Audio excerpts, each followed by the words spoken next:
Hello, everyone. This week, as you're probably aware, we've been learning about different behaviour management and behaviour support strategies.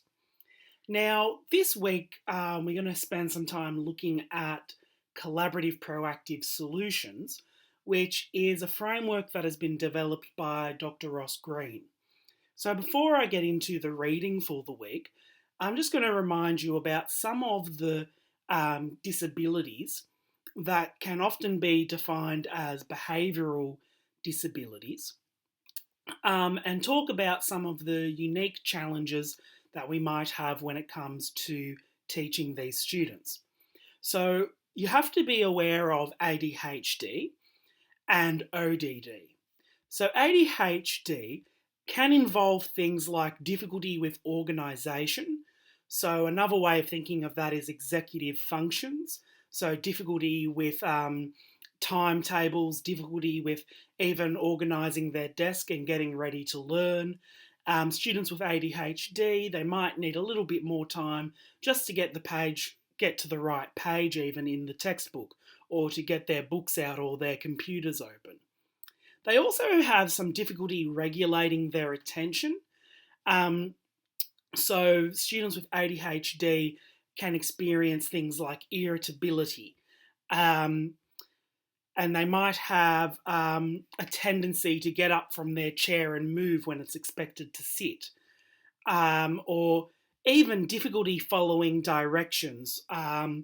So they might also have a hyperfocus or hyperactivity and impulsivity.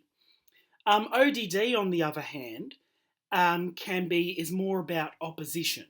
So one of the big differences between ODD and a student just having bad attitudes is that the opposition doesn't really help them. So they will be oppositional even when it's not in their favour or it doesn't benefit them. So, for example, someone offers them a chocolate and they refuse it because they still want to show you that they are opposing you. So they might be revenge seeking.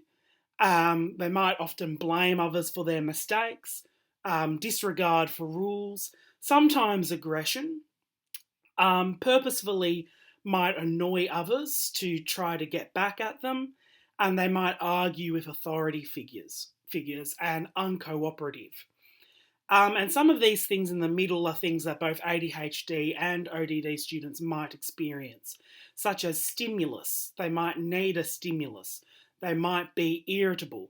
They might be prone to anger. They might have intensified meltdowns or tantrums. So this is kind of an understanding of these two disorders. Another disorder that you might not see as much in mainstream settings is conduct disorder. So CPS, or Collaborative Proactive Solutions, was created with your more severe emotional and behavioural difficulties in mind. So conduct disorder, whereas ODD is about being oppositional and about being defiant, conduct disorder is associated with more aggression. So you see things that are similar, like dislike for authority and irritability, but conduct disorder, you also have spitefulness and vindictiveness. So you see antisocial behaviours like destroying property, stealing things, hurting people or pets, aggression towards people and animals. So conduct disorder is associated more with violence and destruction. So those are some of the things that we're talking about when we're talking about collaborative, proactive solutions. So it says here in the article, I'll go back to this one. It says here in the article that children exhibiting externalizing behaviours are frequently referred to as oppositional, challenging, explosive, difficult, defiant, or aggressive. and that they may have a diagnosis such as ADHD, conduct disorder, or oppositional defiant disorder. So those are the three that I've just talked about. The article goes on to explain that there can be a lot of stress associated with teaching these students.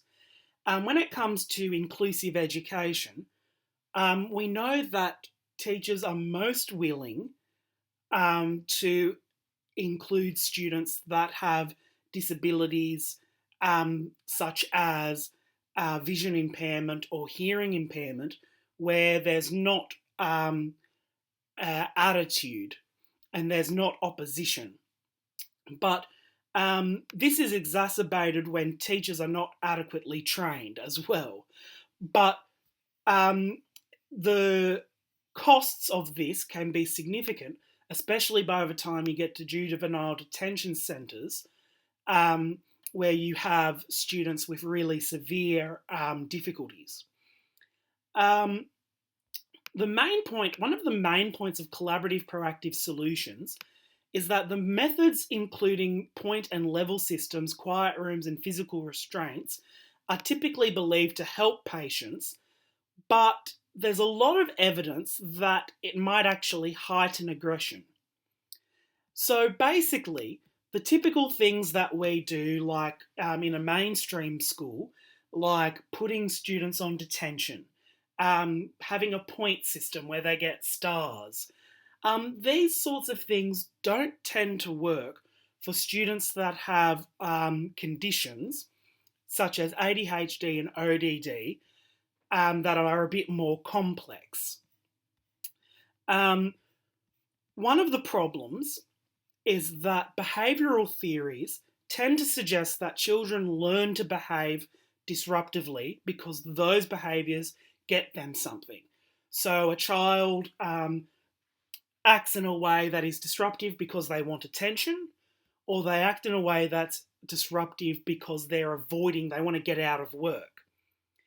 This understanding, however, assumes that children have control over whether they behave in compliance with or in opposition to adult expectations.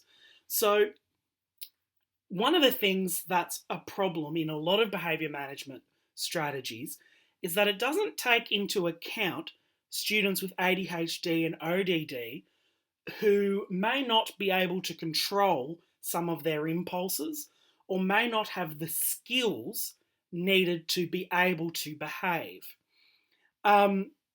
This understanding also implies that these children will behave well if they believe that good behaviour will result in the desired outcome. So the problem here is that it's not about positive and negative rewards for all students. Some students don't misbehave. Well, some students will misbehave because of attention seeking or because they want to get out of work. When we're talking about disability, frequently there is something cognitively that they are struggling with. So what I really like about collaborative proactive solutions is this idea about lagging skills. So while behavioural methods, so that's most methods for doing behaviour management, are useful in some cases, problems arise when attempting to use these operant approaches with children who know what is expected of them and who are motivated to do well, but who lack skills to do so. So to break this down, students with autism, ADHD, ODD, they will often know the difference between right and wrong. They will know what is right to do and what is wrong to do. But the problem is that they might lack the skills that they need to do the right thing. They might lack the skills that they need to be able to behave well or to behave as other students. And the reason for that is things like impulse control. So when it comes to conditions like ODD, ADHD, One of the things that you're going to see is that they struggle with being able to control their impulses. Things you might see with students that struggle with impulses might be binge eating.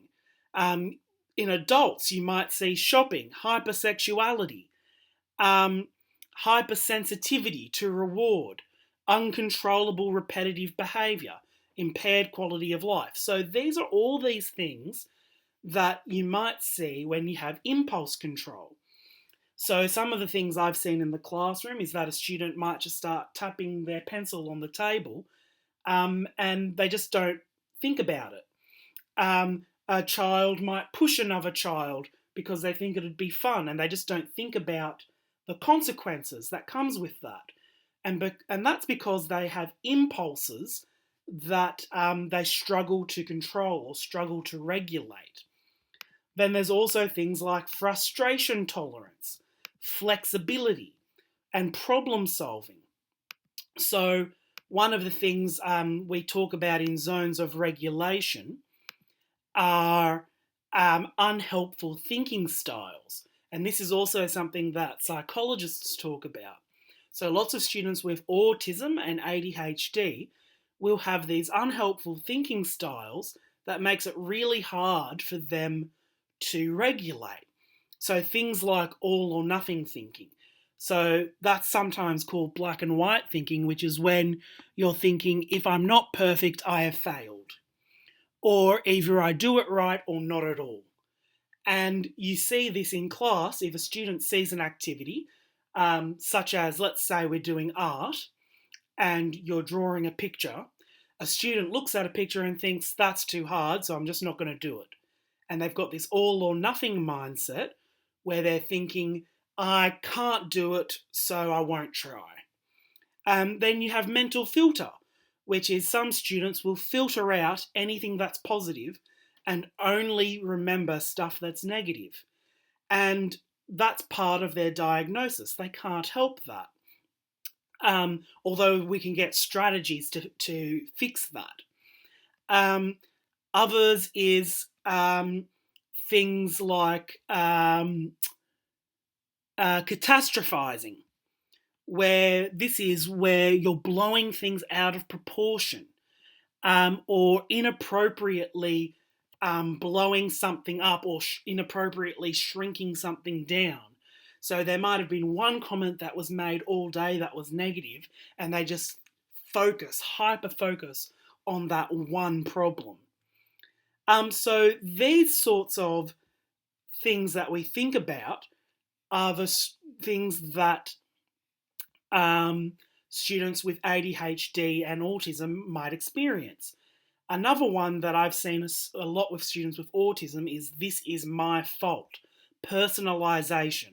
So personalisation is when you say to the class, okay, we've been talking too much, so we're going to stay back for 5 minutes. And then the student with autism thinks it's all that they've done it. They think that they're the reason that the whole class is staying in. And those are some psychological and cognitive problems that get in the way of a student being able to behave. So when we're talking about lagging skills, we have to remember that a lot of students that have different disabilities and different levels of adaptive skills are going to find it hard to behave because they don't have the flexibility in their thinking. They struggle with problem solving. They struggle with impulses.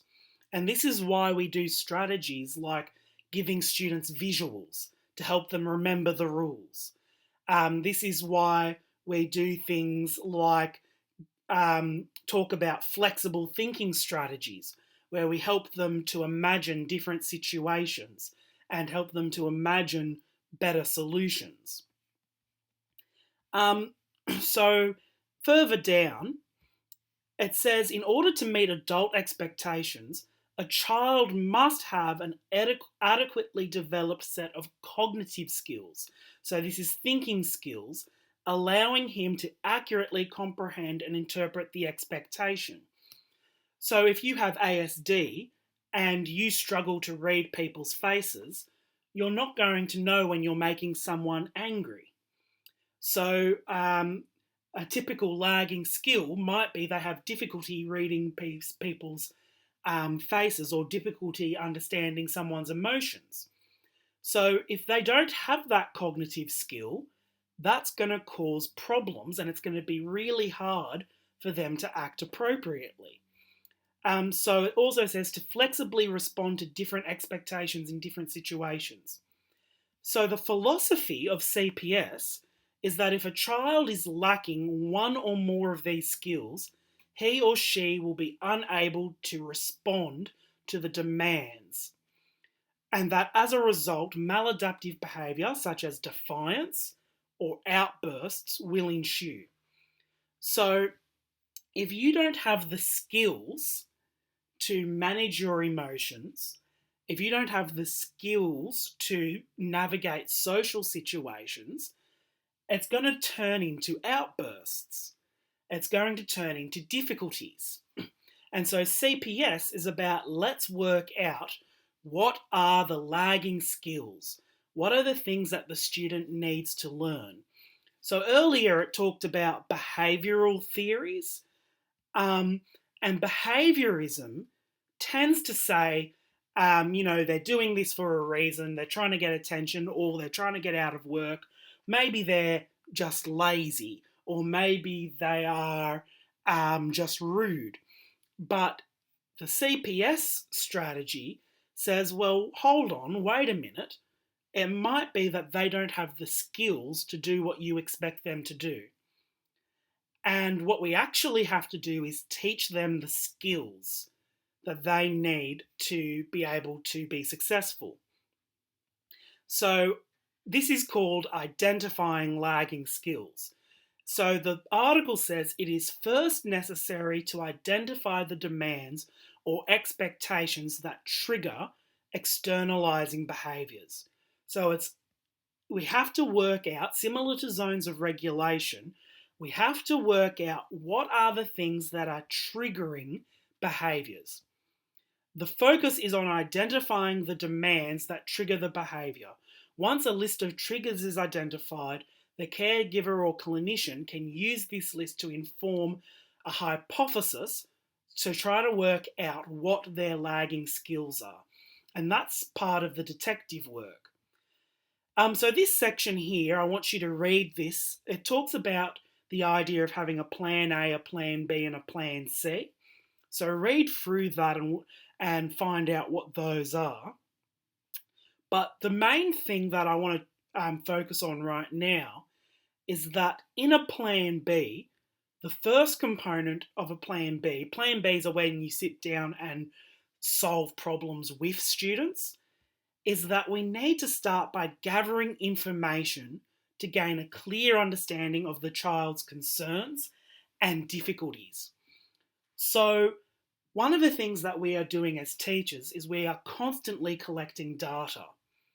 In CPS, it talks about explicitly sitting with a student and interviewing them and having empathy. And in that first step, you're just constantly listening to them and you're drilling and you're digging and you're trying to work out what it is that is causing their emotional concerns. And then in the second phase, you're bringing in your adult concerns and your adult perspective. So my concern is that we need to move on to math at that time. I don't want to miss out on the beginning of math. So this is an example of an adult concern. So I want you to continue reading this article because it goes into some of the research into collaborative, proactive solutions. And it brings up lots of really good information that is useful for you as a teacher. So some of the things about collaborative, proactive solutions is this philosophy: if kids could do well, they would do well. So it's this idea that no one wakes up at the start of the day and goes, I want to be a failure. I want to do poorly. Really, most students with ADHD and even students with ODD want to succeed. They want to be successful. They want to be loved. Um, if the kid had the skills to exhibit that, he wouldn't be exhibiting challenging behaviour. If the student knew um, how to succeed, and if the student knew how to behave, then they wouldn't be showing challenges.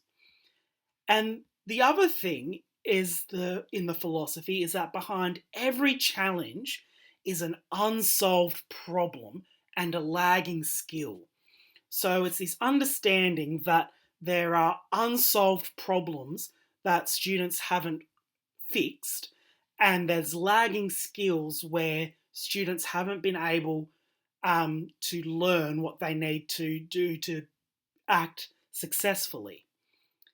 So once again, with the plan B, this is just a bit of a visual of how you do that, where we're gathering information to understand your child's perspective, define your concerns, and then discuss and agree on a solution that is realistic and addresses the concern of both parties.